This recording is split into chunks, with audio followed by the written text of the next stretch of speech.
Hej alle sammen og velkommen til den her video.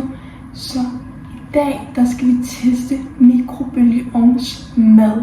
Og jeg har glædet mig så meget til det her, fordi jeg har valgt 3 rigtig gode opskrifter eller mikrobølgeovnsmad til den her video. Så jeg glæder mig så meget til at lave det her. Jeg har fået handlet ind og så videre. Men jeg tænker bare, at vi skal starte lige nu. Så vi ser lige hurtigt den første video af, hvad jeg skal lave.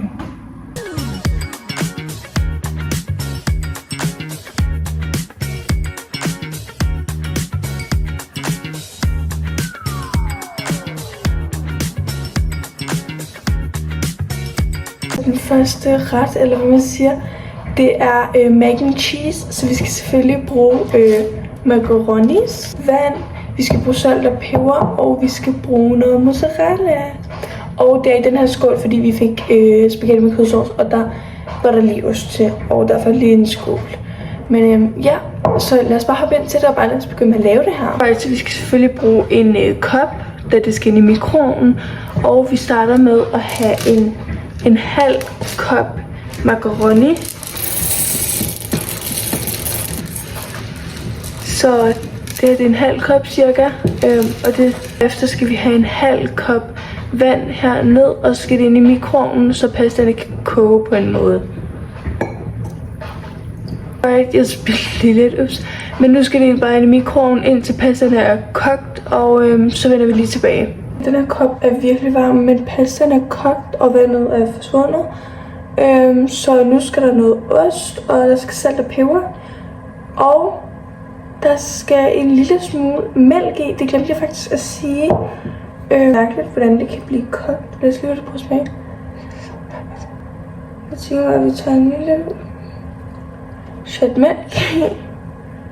Ja, nu har vi lige puttet lidt mælk i. Nu skal der egentlig bare lige noget ost. Jeg skal lige lidt salt. Jeg tænker altså ikke, at vi behøver peber. Ja, og jeg mixer lige hurtigt rundt. Og nu skal den her bare lige hurtigt i en mikroovn, indtil osten er smeltet osv. Så jeg vender lige hurtigt tilbage, når vi skal teste, og jeg håber, det kommer til at smage godt. Okay, så den er faktisk færdig nu. Og altså, den ser mega creamy ud. Prøv lige at se osten. Altså, den ser virkelig creamy ud, så lad os bare prøve at smage det. Okay, prøv lige at se osten. Like, okay. Den er virkelig varm. Altså, koppen er faktisk ret varm at holde på, men lad os smage.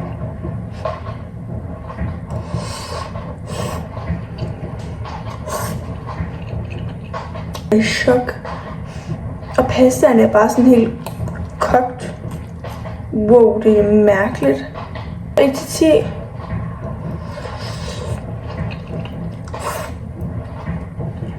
Jeg giver jo stjerner fra 1 til 10, og jeg vil faktisk give det her en god 8. En 8. Ej, hvor det her lækkert. Altså, det er så creamy, og altså, det er bare så lækkert. Wow, jeg er i chok. Jeg får lov til at se, hvad det næste er, vi skal lave. Så ja, jeg vil lige hurtigt spise den her færdig. Så I får lige i mellemtiden lov til at se, hvad vi skal lave som det næste.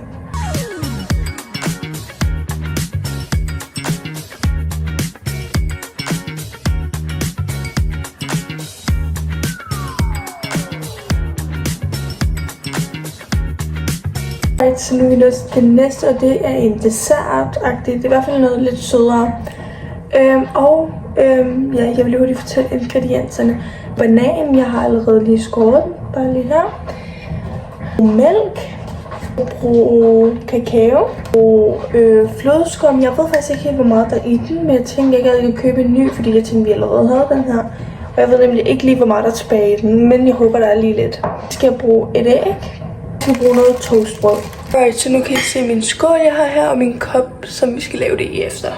Så jeg starter med at slå et æg herned, så det gør vi lige hurtigt. Uden skaller, selvfølgelig. Ja, så herned, og næste vi skal have, det er mælk. Vi har mælken her, og det er 2 spiseske, tror jeg nok. Jeg ved ikke helt, om det er teske hedder det. Jeg ved ikke, om det er teske eller spiseske, hun brugte. Jeg er ikke så god til engelsk. Men jeg tror også, det er teske. Ja, det Men jeg tror 2 spiseskæer mælk vil være ret meget på det. Og det ligner meget det, hun også havde revet gang i. Og jeg skal have en teske, hedder det, kakao. Ej, jeg kan det ikke. Jeg kan gøre sådan her. En teske kakao ned, og det her, det skal mixes.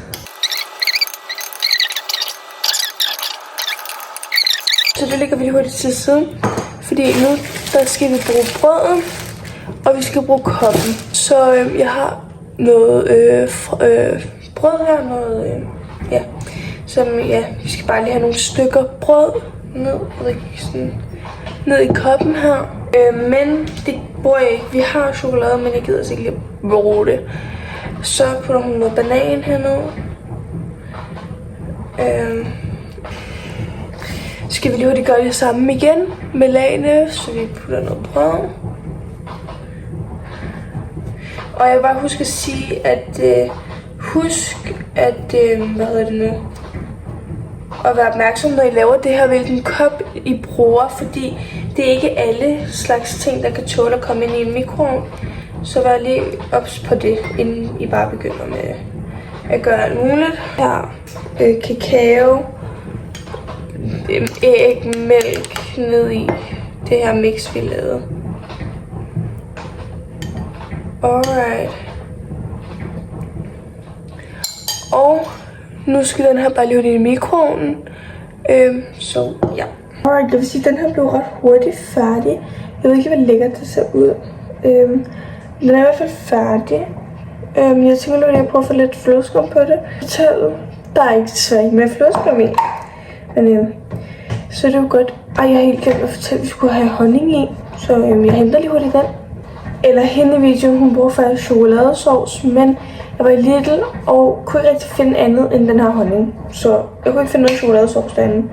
Så tænkte jeg bare, at det der kom ud over, jeg troede faktisk, der var mere flødeskum i den der, så det var derfor, jeg ikke havde købt en ny en. Nu er det tid til at smage den her dessert. Så ja, jeg er ret så spændt på det her. Det var sådan lækkert, det ser ud. Ja. Den er varm. Okay.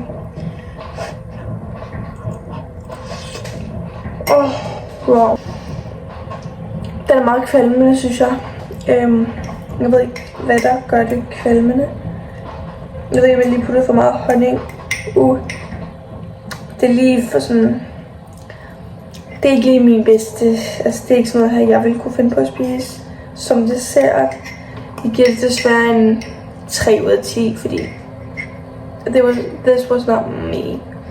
Men I får lov til at se den sidste og den næste mad, eller det er faktisk også en dessert, som vi skal lave, så her kommer det.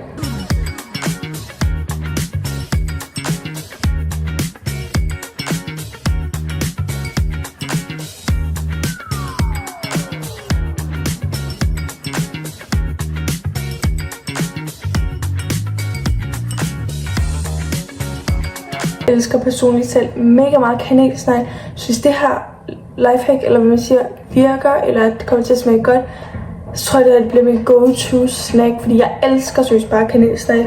Men jeg har fået nogle ingredienser frem, og vi skal bruge noget til selve dejen. Til det skal vi bruge noget hvedemel, mælk, og vi skal bruge noget salt.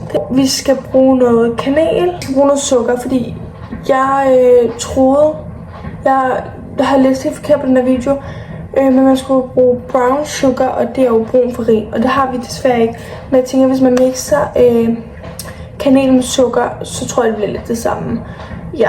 Og til frosting eller til glasuren, skal til sidst, der bruger vi flormelis og lidt mælk. Så det var det, så lad os komme i gang. Dejen, der bruger vi lige en skål, for vi skal lige hælde det i først, til når vi skal lave dejen her. Så jeg starter med noget hvedemel. Og for at være ærlig, hun vidste ikke, hvor meget hun brugte, så jeg tænker bare, at vi tager sådan, jeg ved ikke, sådan en halv måske mere. Jeg lægger noget salten først. Så tager jeg lidt salt, bum. Så tager jeg bare en spiseskæl. Og så, okay, vi tager faktisk lidt mere. Og så skal vi lige mixe det her, til det bliver en dej. Sorry, det kommer lige i speed.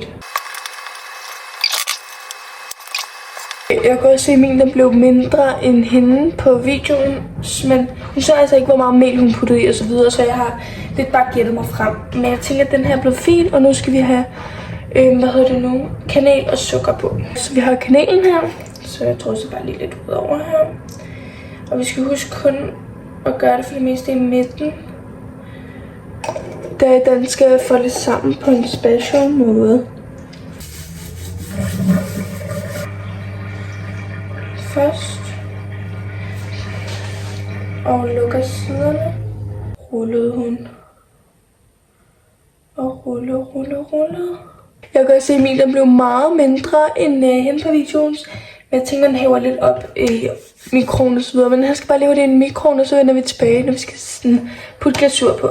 Det er en ting, og det fandt jeg først ud af nu. Jeg glemte helt at putte olie, inden jeg lagde den ind i mikroen, men den er altså blevet, som den skulle. Det ser faktisk bare sådan her ud. Jeg ved ikke, hvor lækkert den ser ud. Men jeg tænker, at vi skal have noget frosting på. Det er fordi, jeg laver det i det her glas. Ja.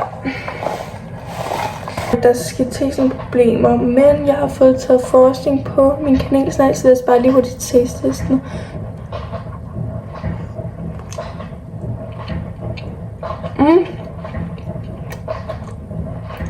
Og dejen er ikke så god. Den er også en gummi. Yeah.